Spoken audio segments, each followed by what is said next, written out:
วันเกิดใครนะนะเมลจานให้ก่อน น้าเม นี่ ล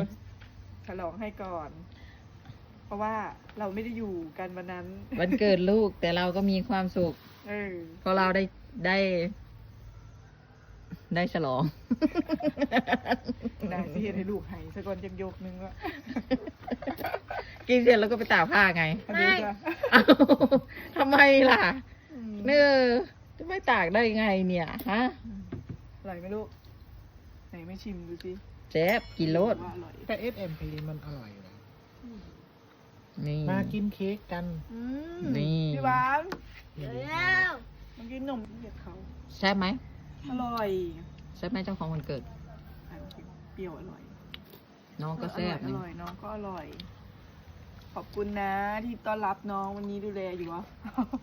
เบื่อ น้องไปเล่นน้ำนี่มืดเว้น มันเป็นขอบคุณที่มา เอา เฝ้าน้องนะ ข้าวน้ำซ้ำปลากระบอกกิน อืม